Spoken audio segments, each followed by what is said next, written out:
začneme samozrejme letom. Letom je vec, že mužstvo samozrejme tu jarnú sezónu malo veľmi ťažkú. Hralo sa o tú záchranu a to sa samozrejme podarilo.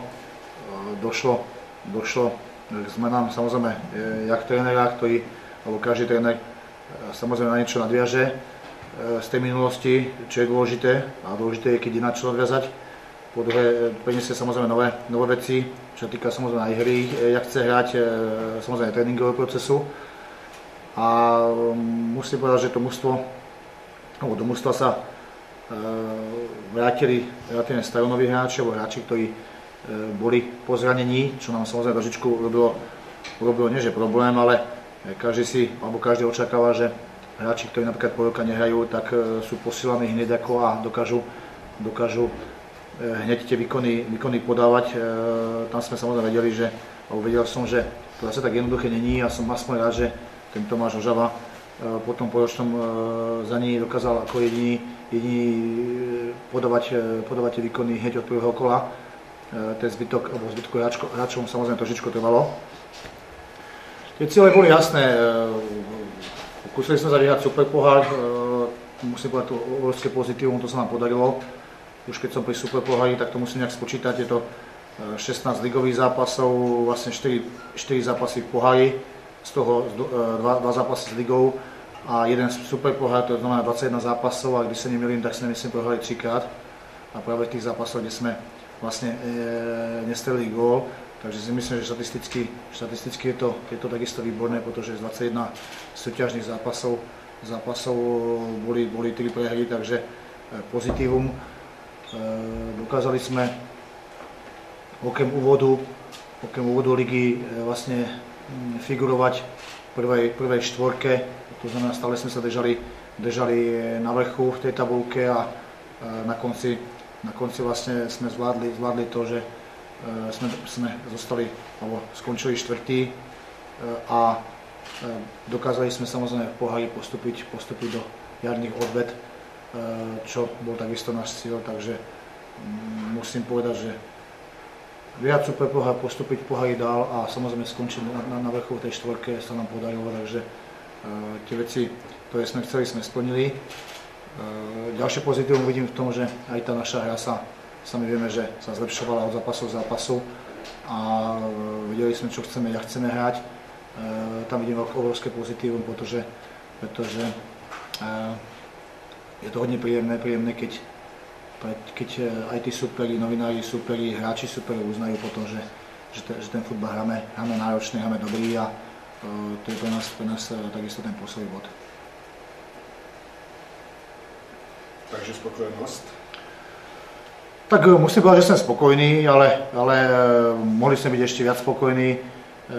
Sami si môžeme, ale ja moc na to nechcem hrať, že človek si vyčíta, tam mohol získať body, to si potom môže hovoriť každé mužstvo. Ja stále hovorím, počíta sa len to, čo získame. To znamená, niekedy sa špatne vyvíjajú zápasy a musíte ich zvládnuť, niekedy to je samozrejme zase opačne. Takže na konci tak počítať to, čo zvládneme, ale mňa samozrejme mrzí z toho výsledkového konca, hlavne ten Jablonec doma, pretože niekedy dobre nehráte, alebo boli zápasy, vlastne jeden zápas sme dobre nehrali, to bola samozrejme Plzeň, kde herne to nebolo dobre, ani výsledkovo to nebolo dobre. Zbytok zápasov bolo tak, že samozrejme niekde sme sa mohli brániť, ale pak sme dokázali 30-40 minút hrať dobrý futbal, takže to bolo v pohode, ale mi ušla myšlienka, čo som chcel naviazať. Ale mrzí ma vlastne ten Jablonec, pretože to boli zápasy, kde sme jasne dominovali. Tam bolo 71-29 držanie lopty a vlastne ten jeden zápas, pretože bol to o 6 bodov, rozhodoval o tom, že Jablonec mohol byť pod nami a my sme samozrejme mohli byť na tom 3. mieste. Takže je to pozitívne všetko, ale je to trošičku nielen mňa, ale aj mužstvo samozrejme mrzí, že sme ten zápas výsledkovo, pretože aj my sme ho zvládli, výsledkovo nezvládli. Ty už to trochu naznačil, ale přesto se na to zeptám. To znamená, nebereš to tak, že když se nezvládli ty zápasy zrovna s Plzní a s Jabloncem, že to o něčem svědčí? Bereš to prostě jako každý jiný zápas, nebo? Tak no, samozrejme rozoberať nejak podobne, sú to dva diametrálne zápasy, to znamená rozoberať nejak Plzeň nemá zmysel, pretože v Plzni sme to samozrejme nezvládli v hlavách, Plzeň hrala kvalitne, ale to napríklad my sme hrali proti Jabloncu ešte kvalitnejšie a sme ten zápas nezvládli, ale my sme to samozrejme Plzni takisto umožnili. Ten zápas druhý, ten bol celkom iný, ten sme samozrejme zvládli herne, vedeli sme, na čím ideme, jasne sme dominovali a ono to tak býva, že niekedy, alebo nemalo by sa to stávať, keď takto dominujete v zápase, aby ste ho nezvládli. No, toto ma mrzí, pretože byť jednoznačne lepší a neumožniť superovi nič a ten zápas nezvládnuť, to ma mrzí, ale preto sa to nedá porovnávať, pretože sú to dva odlišné zápasy a po ďalšie sú to samozrejme superi, kde pak je medzi riadkami to, čo je samozrejme zložitejšie na nás. Já bych se na tu herní složku, vy jste říkal už myslím potom Japonci právě, že jste chtěl od těch útočných hráčů nejenom od toho dalšího víc toho prosazení té 16. Co tam teda chybí? Tam musíme samozrejme zapracovať. Jediná vec je, že tí hráči to musia mať v sebe takú tú túžbu sa presadiť v 16, túžbu dať ten gól. Samozrejme, boli to hodne tie nábehy do tej 16, pretože samozrejme dojde center, ten je odvrátený a tí hráči, samozrejme, záložníci sa musia vrácať zase späť. To znamená, to je tá celá hra, ktorú musíme zlepšiť, pretože sú tam napríklad hráči ako útočníci, o tom nebudem baviť, Doležal, presne sú to hráči, ktorí tie góly chcú dávať. Je tam samozrejme Ordoš, ktorý tie góly chce dávať, to sú hráči, ktorí sú. Tak je tam samozrejme ešte hráč Hubník, ktorý je ten hráč, ktorý po každom, či na tréningu, či hoci kde inde, chce sa v 16 presadiť a chce to na seba vziať. Bohužiaľ v tomto roku, alebo v tomto poloku, po tom zranení mu to tam nepadalo, pretože aj v tom úvode, čo on mal šanci, on už v tom úvode mohol suverene viesť ako strelec, takže jemu to tam nepadalo. No a pak to samozrejme chceme od tých hráčov, ktorí to musia zlepšovať, a to je samozrejme Pospíšil, to je samozrejme Hožava, aj keď Hožava vlastne je to ten hráč, ktorý tú zodpovednosť má za to zabezpečovanie tých priestorov za tých iných hráčov. Pak je to samozrejme Honzo Šumajster, ktorý vieme dobre, že vie veľmi dobre zakončovať z diaľky, ale tá túžba v 16, nabiehať tam, ísť sa presadiť, zakončovať tie 16, to tam samozrejme musia tí hráči zlepšiť. Takže to si myslím, že niečo sa musíte narodiť, ale tie hráči ten potenciál na to majú, aby mali tú túžbu ešte väčšiu do tej 16 chodiť. Videli sme potom aj Pospíšila, keď som začal do neho tlačiť, tak už aj na Dukle vytiahol dal gól, teraz znovu dal ten gól, takže je to ten hráč, ktorý takisto dokáže tieto veci zlepšiť. Zklamal tě někdo vyloženě z toho kádru? Pomíjím Rusa. Tak, že by ma sklamal, určite nie. Ja som práve rád, že to, čo som spomenul v úvode, dokázali sme tie body aj v tom úvode zvládať, keď sme neboli v tej maximálnej pohode. Práve to je to, že každému hráčovi po tom zranení trvá samozrejme sa do tej formy dostať.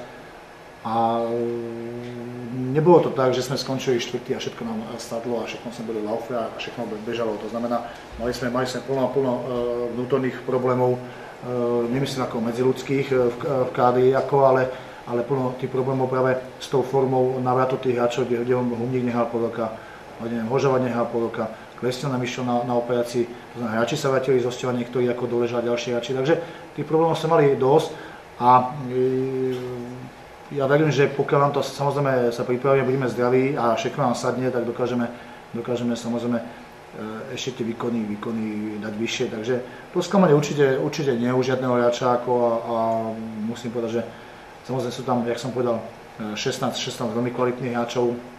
Ďalší hráči boli tí mladí, ktorí dostali samozrejme tie šance menej, pretože to mužstvo bolo celý pol rok zdravé. A bolo ťažko sa samozrejme dostať do tej zostavy a sami si musíme uvedomiť, že tých hráčov samozrejme tej zostave máme mladých, pretože keď vezmeme, že Doležal má 22 rokov, to není starý hráč, neviem, Pospíšil má 21, Kuba Peter má 22 rokov, naskočil tam Šindeláš ako jeden z tých mladých hráčov, ten ďalší hráč, takže do tých 22 rokov tam 4 hráči, Navrátil tam je ďalší hráč, 21 ročný, takže nemali sme samozrejme extrémne mladého hráča, 18 ročného, že by tam hral, ale stále sú to hodně mladí hráči.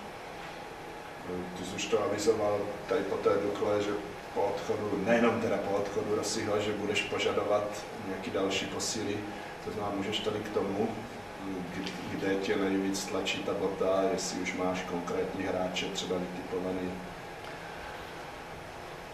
Tak stále to je samozrejme stejné, to znamená,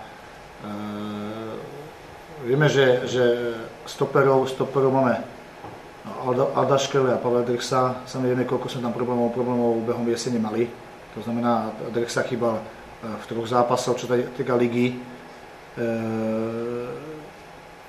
ale Škrle chýbal samozrejme v 1 zápase, tam zase najali ďalšie riziko kariet, 10 karty samozrejme stupňujú a znovu tí hráči budú chýbať.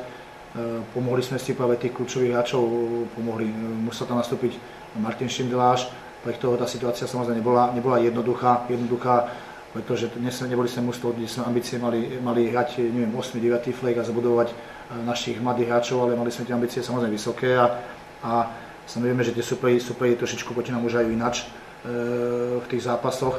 Takže ono to jednoduché nebolo, to znamená určite musí prísť ako, nie že jeden stoper, mali by sme mali 2 stopery, pretože tie eventuality boli tiež, že bol tam Kučera odišiel Golban, bol tam Rossi, ktorý bol schopný, a vedeli sme, že sme schopní si s ním pomôcť, ale hovorím, jeden stoper by mal prísť samozrejme hotový a pak máme buď Koutného, nášho hráča, a máme Murina v HFK, kde jedného z týchto hráčov si určite stiahneme. Samozrejme, že na ľavo máme Vepseka, viac alternatív tu není. To znamená, krajný obranca není žiadny iný a není tam ani ten pravák, ktorý by cestou okrem Haliča mohol hrať. A vieme tomu, že to, čo bolo v lete, pomohli sme si s Amigom na tom pravom obrancovi, to znamená, musí dojsť jeden krajný hráč. Jinak jsi spokojený se stejným záležitostí? Tak samozrejme, stále sa to dá posunúť ako dálako, ale ja si myslím, že tá kvalita tých hráčov ofenzívnych je a hovorím, aj vidíme Doležala, jeho výkon rastol zase nahoru na tom Slovacku, ale výborný zápas s Duklou znovu potvrdil, to znamená, sú to hráči, kde by som, samozrejme, keby som došiel super bombaďáka, tak ako áno, ale to ako není v reálnych týchto, pretože u nás gólový hráč je Lafata, viac ako šaha do niečoho není ako a zo zahraničia asi ťažko donesem nejakého hráča. Co vôbec očekáváš od jara? Tak od jara, sami viete, jak to jaro vypadá. Sú tam mužstvá, ktoré budú hrať o život a my samozrejme sa chceme nachystať a my pokud chceme to, čo sme hovorili, že nám chýba samozrejme nesmyselný v lobbingu, jak máme byť. To znamená, pokiaľ tieto veci nám chýbajú, človek to musí rešpektovať, tak potrebujeme mať silné mužstvo. Aby sme dokázali samozrejme nebyť na hrane a zvládať ale potrebujeme samozrejme to dokázať herne zvládnuť aj proti týmto veciam, ktoré tam sú a preto potrebujeme samozrejme tých hráčov priniesť. Počítáte pro s Markem Heinzem? S Markem Heinzem nepočítame, to znamená Marek Heinz do prípravy nenastupí s Ačkom, to znamená, má zelenú, si nechá dať angažma. Pokiaľ si to angažma nenájde, to znamená, dostal hodne málo priestoru a myslím si, že tak hráč takého postavenia, taký minulosti, ktorý v tej kariére niečo odohral, by bola škoda, aby v tomto mužstve zostal ďalej a plnil rolu, ktorú plnil na jeseň. To znamená, nie je to adekvátne pre tohto hráča, to znamená, budem rád, keď Marek si nájde, alebo klubu nájde takisto dobré angažma a dokáže ešte samozrejme si tú kariéru niekde predložiť. Jste mluvil o tom, že teda žádný hráč vyloženě nesklamal, ale není to trošičku to zklamání, že jste třeba od něj čekal víc, protože když jsme se bavili v létě, tak jsem kalkuloval. Ťažko sa mi to hodnotí, že by Marek Heinz sklamal, to by som ako nepovedal, pretože on tu možnosť nedostal. To znamená, tam sa chytil Ordoš na tom poste, od prvej chvíli dal 12 golov, v 15 zápasoch, pretože jedno kolo nehral, takže 15 zápasov dal 12 gólov a jednoducho toho Marka Heinza nepustil. To znamená, tá situácia, že sklamal, keby hrával a hral špatne, tak ako poviem, že sklamal, ale jak sme povedali, že niekde rotujeme hráčov, keby Hubník sa chytil gólovo, takisto by sa asi do toho nešahalo a Mišo by tam hral. Nechytil sa samozrejme gólovo a ja som samozrejme prichádzal v alternatívy, že dochádzalo k rotovaniu hráčov, jak samozrejme Navrátila, Kuba, Petra, Šumáka, takže z tých 4 hráčov bolo to pre nich hodne zložité, pretože to nie je o tej dôvere, oni povedia, že chcú dôveru, ale ja som nemohol povedať Šumák, Honzo, ty budeš hrávať stále a máš to dôveru. Oni tie dôveru mali všetci 4 a záležalo fakt len na tom momentálnom výkone, jak dokázali hráči, samozrejme, svoj výkon naštartovať, jak dokázali hrať. Vidíme na Vrca, že to potom naštartoval, rozbehol, by sa povedal najstabilnejšie. Kuba so Šumákom samozrejme tie výkony podávali, ale bolo to tak, že zahrali výborne a pak samozrejme ten zápas nebol až takto, ale myslím, že na Vrc to naštartovali výborne a myslím, že tá forma jeho vstúpala nahoru. Čo mi chýbalo na Vrca boli góly. Kolikrát jsme se tady bavili spíš tak v náznacích o tom, že ne všichni hráči z počátku úplně jakoby tu rotaci nesli dobře. Tohle už se všechno sedlo, už jste se jakoby navzájem pochopili? Tak sedlo, tak ja musím povedať, že ako určitých momentov áno, no, je to stále zložité, pretože ja viem, že aj tu keď človek hrával som tu, tak tie kádre neboli tak široké a tí mužstvá boli stabilizované a hrávalo sa za Československa, nebolo toľko prestupov, hrávalo sa. Keď človek prišiel vonku a došiel som a vidíme, že dojdem do Rapidu, je tam 9 reprezentantov, je tam 20 tak špičkových hráčov, že každý by v tom klube inom hral a dochádza k rotáciám, človek sa s tým musí vyrovnať. Ja som to zažil ako hráč, takže viem, čo to je a tá situácia samozrejme tu takisto nie je jednoduchá, ale musím povedať, že sme si tým poradili a ten káder samozrejme musí byť širší. Tu bolo to ako keby šťastie, že sme vlastne, pokud by sa boli hráči zranili, ale samozrejme na tých postoch, kde nesme zdvojení, no tak by samozrejme zistili sme, že máme široký káder, aby sme si pomohli, ale tým, že sme boli všetci zdraví a hlavne na tých postoch, tak ono to trošku bolo komplikované, ale sami vieme a vidíme, že dokázali hráči cez to prejsť, cez tú etapu a musím povedať, že jak som sa spomínal, aj Kubu Petra, ktorý vieme z minulosti, že je flegmatik a v tom tréningovom procese ho moc nevidno, tak na konci dokázal aj oni v tom tréningovom procese nahoru a išli vlastne všetci hráči. Takže ja dúfam, že tú etapu máme za sebou a dokážu si samozrejme tie hráči cez tú zimu a cez tú jaro znovu s tým lepšie poradiť.